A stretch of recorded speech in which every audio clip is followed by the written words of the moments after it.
नमस्कार साथियों।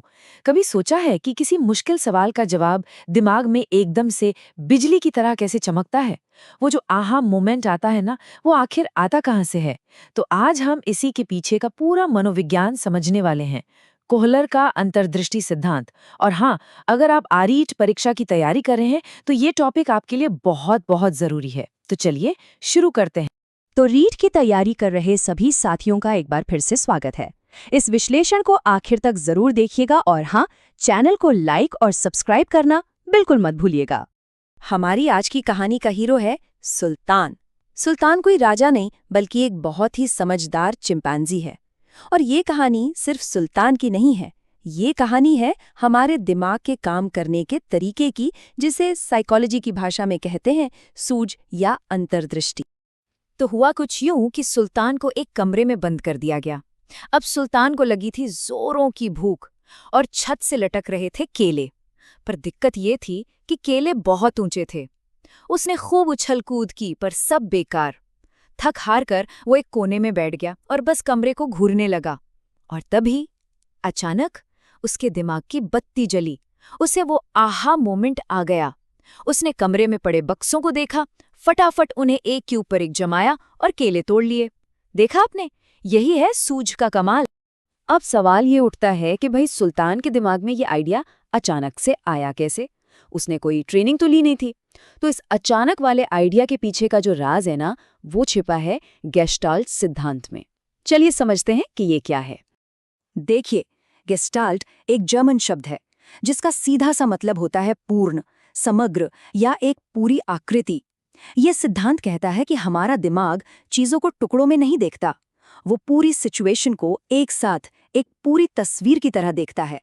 सुल्तान ने सिर्फ बक्से और केलों को अलग अलग नहीं देखा, उसने पूरी समस्या को एक साथ समझा और हल निकाल लिया। गेस्टाल्टवाद का जो मूल मंत्र है वो ये है कि पूर्ण अपने अंशों के योग से बड़ा होता है। इसको ना एक आसान से उदाहरण से समझते हैं।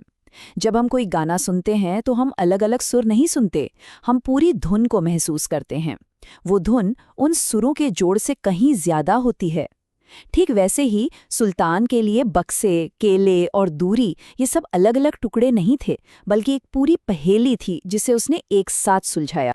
तो ये जो कमाल का आइडिया था, इसे हमारे सामने कौन लेकर आया? वो थे वुल्फगैंग कोहलर, और उनका साथ दिया था मैक्स वर्दाइमा और कर्ट कोफका ने। कोहलर ने अपने ये सारे एक्सपेरिमेंट अपनी बहुत ही मशहूर किताब द मेंटालिटी ऑफ एप्स में छापे, जो 1925 में आई थी। तो चलिए अब आते हैं उन पॉइंट्स पर जो रीट एग्जाम के लिए सबसे ज्यादा जरूरी हैं। इन विशेषताओं को बहुत ध्यान से समझिए, क्योंकि ज्यादातर सवाल यहीं से बनते हैं। सबसे पहली और खास बात, समाधान अचानक आता है, कोई स्टेप बाय स्टेप प्रोसेस नहीं है, हल एकदम से दिमाग में कौंधता है। दूसरी बात, पूरी परिस्थिति का अवलोकन, सीखने वाला समस्या को एक पूरी यूनिट की तरह देखता है। तीसरा, ये एक संज्ञानात्मक प्रक्रिया है, मतलब ये दिमाग का खेल है, बुद्धि और तर्क का खेल है, रट्टेबाजी का नहीं। और चौथा पॉइंट, अधिगम स्थानांतरण, मतलब एक बार जो सूझ आ गई उसे हम मिलती जुलती दूसरी प्रॉब्लम्स को सॉल्व करने में भी इस्तेमाल कर सकते हैं। अब सबसे जरूरी बात, आप सब टीचर बनने वाले हैं, तो ये थ्योरी आपकी क्लासरूम में कैसे काम आएगी, आप इसे बच्चों को सिखाने के लिए कैसे इस्तेमाल कर सकते हैं, ये समझना बहुत बहुत जरूरी है। देखिए, इस थ्योरी से हमें एक बहुत जबरदस्त टीचिंग फॉर्मूला मिलता है, पूर्ण से अंश की ओर।